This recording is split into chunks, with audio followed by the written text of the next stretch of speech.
일반 분들이 그게 궁금하신 건 솔직히 그 값어치에 맞는 시술을 하냐 이거잖아요. 데이터상으로 나와 있지 않기 때문에 일반 손님들이 그거를 무조건 잘하겠구나, 난 여기 가서 만족한다, 이렇게 답이 일단 안 나오니까 걱정을 하시는 건데, 진짜 머리를 막 불태워버린다든지 이런 게 아니면, 마음에 안 드신다면. 스튜디오 여러분들 안녕하세요. 저는 91년생 백성민이라고 하고요, 마모로라는 가위회사를 운영하고 있습니다. 제가 얼마를 번다 딱히 들으거나 여쭤보진 않았고요. 그래도 그 시스템 구조 관련해가지고 디자이너 선생님분들은 인센티브, 제가 들은 것만 하면 30% 정도 선에서 50% 선, 제가 들은 것만 그래요. 근데 미용실마다 워낙 그게 다 다르기 때문에 제가 딱 얼마 버신다, 뭐 퍼센테이지 얼마 가져간다, 이거는 이 부분이 진짜 좀 애매하긴 해요. 제 입장에서 민감한 부분이기도 하고요. 보면 보통 미용실에서 이직을 많이 하시잖아요. 환경적인 문제, 사람 문제가 되게 크긴 하거든요. 그리고 미용 스태프분들도 힘들어하는 것도 당연히 이제 사람 관련해가지고, 사람이 끈끈하면 일이 힘들어도 좀 버티는 경우가 많이 있더라고요. 이것도 쉽지 않은 내용이긴 하지만 서로 존중하고 그런 마음이 더 많이 커지는 게 중요하지 않을까. 저는 근데 이 부분도 제가 뭐라 할 건 아니에요. 솔직히 다 운영 방식이 있고 그거에 따른 불만이 있는 걸 수도 있고, 일단 제가 측정을 하는 입장은 아니지만 그래도 확실한 건 어떻게 보면 당연한 거예요. 만약에 시술 단가가 비싼 곳은 기본적으로 지역별로 형성된 씀씀이라든지, 예를 들어 청담 압구정이라든지 제가 사는 인천하고는 또 이제 단가가 또 차이가 있잖아요. 또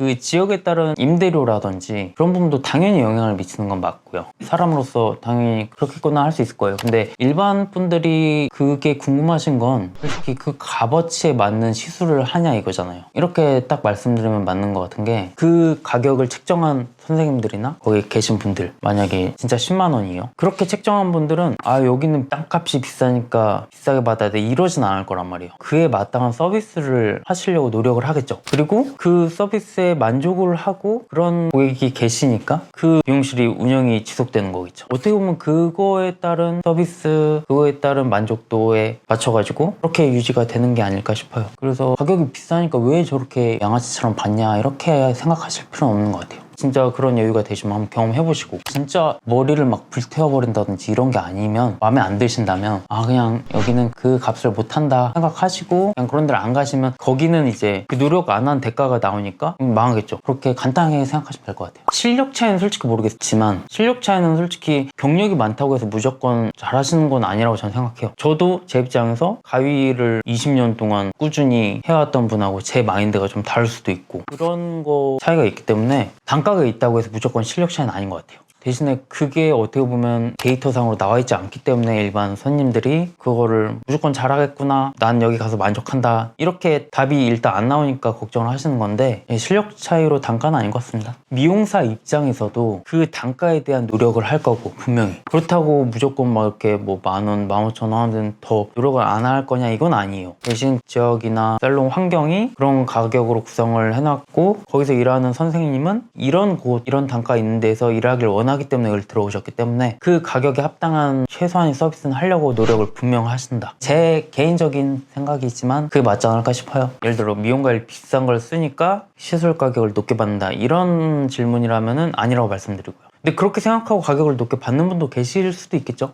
제 생각에는 미용 가위 자체가 비싸서 시술 가격을 높게 받는다면 실력이 좋아야지 이제 시술 가격이 높아야지 좀 이해가 되잖아요. 그러면 그 말은 즉 가위를 비싼 거 쓰니까 실력이 좋다가 되는 거잖아요. 근데 제 기준은 그게 또 아니거든요. 가위는 손에 맞아야지 좋은 가위라고 생각하기 때문에, 그래서 그거는 맞지 않다라고 말씀드리는데, 그 부분은 약재 같은 경우 좀 비싸거나 고급 그런 걸 쓰면 그에 따른 단가는 좀 올라가겠죠. 그 정도 선까지 생각이 드네요. 이건 진짜 꿀팁이에요. 일단 가위 시장을 미용사분들한테 좋게 만드는 방법도 이게 다 들어가는데, 주변에서 얘기를 하잖아요. 가위 쓸만한 거 30만 원 이상 써야 된다, 이런 말을 하지도 마시고, 선생님들이나 원장님들한테 드리고 싶은 말이기도 해요. 가위 딜러들이 방문해서 상담하는 거 공짜란 말이에요. 공짜예요. 부르면은 와요. 그분들은 판매를 할 수 있기 때문에. 그래서 그걸 이용하시면 돼요. 어느 브랜드 뭐 이렇게 연락해보고 올 수 있냐 해서 집어보고, 가위를 비교하게 좀 해주셨으면 좋겠어요. 회사별로 같은 제품이어도 회사별로 가격 차이가 있기도 하고, 어떤 분은 실질적으로 불필요한 구매를 안 하게 하는 분도 계실 거고,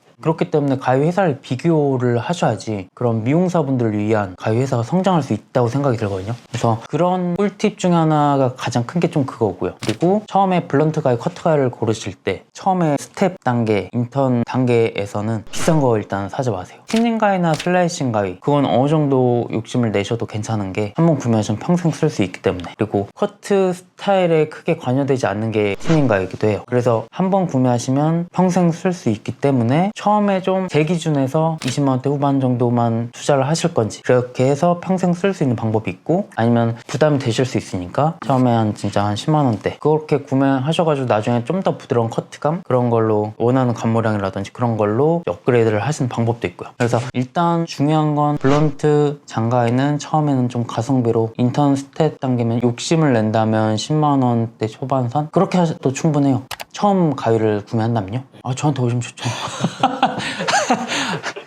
농담이고요. 그거 아까 말씀드린 거 다 그냥 참고하시면 돼요. 그러니까 비교를 하셔요. 저도 비교를 당해도 자신 있을 만큼 준비를 해놓고 있기 때문에 그런 말도 당연히 자신 있게 하는 거라고 말씀드릴 수 있고요. 그래서 회사들을 비교를 해봐야지 회사들도 알아서 미용사분들 입장에 맞춰가지고 좀 가격을 좀 내리던지 그런 경쟁 구도가 이제 생기겠죠. 비교를 하라고 말씀드린 이유가 저희도 이제 마음으로 또 비교를 하시고 다른 회사도 비교를 해보시고 그렇게 하셨으면 좋겠습니다.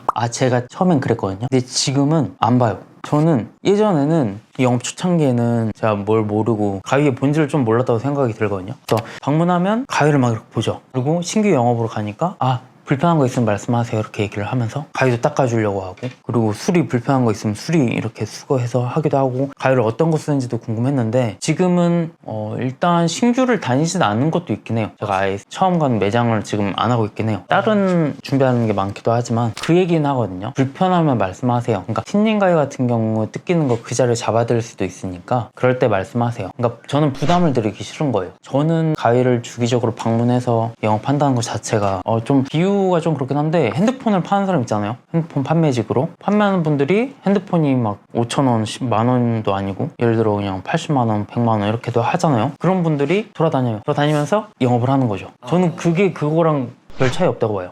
그게 근데 미용사분들은 관리해주고 좋은 거 아니야? 이렇게 하시잖아요. 그 기본적인 거 좀만 어느 정도 관리법이나 조절하는 법이나 이런 거 알고 가위 상태 그냥 보는 거, 그 정도만 아셔도 진짜 필요할 때만 오면 되잖아요. 그리고 예를 들어가면 막 스피커에 물 들어가서 물소리가 나는데 이거 핸드폰 바꿔야 되나요? 막 바꾸진 않잖아요. 검색하면 나오고 설명서에도 나오고 하잖아요. 근데 미용 가위 시장 자체는 한번 구매를 하면 관리를 어느 정도 하시더라도 불편할 때 왜 불편한지 몰라요. 가위 사용하시다가 만약에 찝히고 뜯겨요. 그럼 무조건 연락하는 거예요. 판매자한테. 의존을 하는 거예요. 의존을. 그런 시장 자체를 의존 안 하게 하면 딜러가 방문 안 해도 괜찮거든요. 그래서 진짜 정작 필요할 때만 연락해서 상담 받고 구매하고, 저 같은 경우는 AS를 뭐 이렇게 수거를 해올 수 있게 접수를 해드리니까 어떻게 보면 더 편리하죠. 방문해서 판매하고 저는 고객 연락 없으면 잘 쓰고 계신 거예요. 그게 어떻게 보면 올바랐잖아요. 핸드폰도 구매하고 나서 별말 없으면 잘 쓰고 계신 거고, 그게 저는 정답이라고 보여지기 때문에 그래서 의존을 안 하셨으면 좋겠어요. 판매자들한테. 일반인 분들이 미용실에 들어갈 때 팁은 솔직히 저랑 어떻게 보면 같은 입장이에요. 그래서 저는 팁을 드리기보다 저는 손님의 입장으로 미용사분들한테 말씀을 드린다면, 미용실이 어디든지 손님은 가지만 고객이 손님이 되어서 지속적으로 가기에는 그 손님과 거기 선생님이나 원장님이 맞기 때문에 그런 거잖아요. 그래서 저도 제 일반인 입장에서 생각했을 때도 그렇고, 본인의 머리를 스타일링을 해주실 때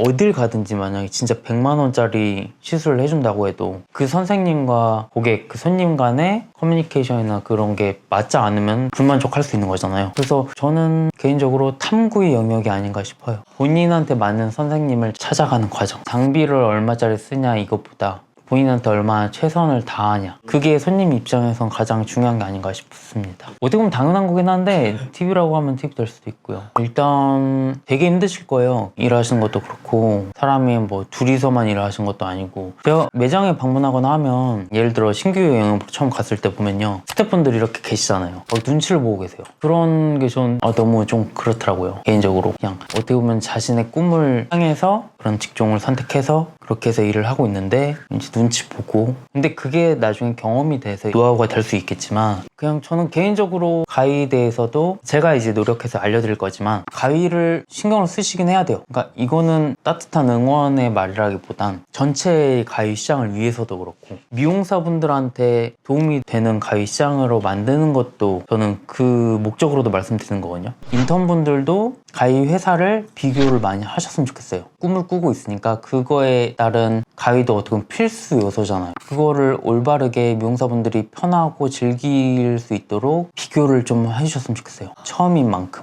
예, 가위도 솔직히 알아보려고 해도 정보가 많이 없어가지고 그런 정보나 이런 거는 제가 좀 영상으로 많이 준비를 해서 그 상술 같은 거 진짜 많거든요. 상담할 때 그거 다 공개할 거예요. 진짜 제가 배웠던 것부터 해가지고 이런 사람은 걸러도 될 정도로 그런 내용도 좀 많이 알려드리고 저도 어떻게 보면 제가 알림으로써 경쟁 업체도 또 이제 가격을 내리거나 그런 취임새를 보이겠죠. 살아남으려면. 그래서 그렇게 비교를 해주시고 그럴수록 좀 더 좋은 가격에 부담 없이 필수 요소인 이용 가위를 즐기실 수 있는 그런 가위 시장으로 경험을 하셨으면 좋겠어요.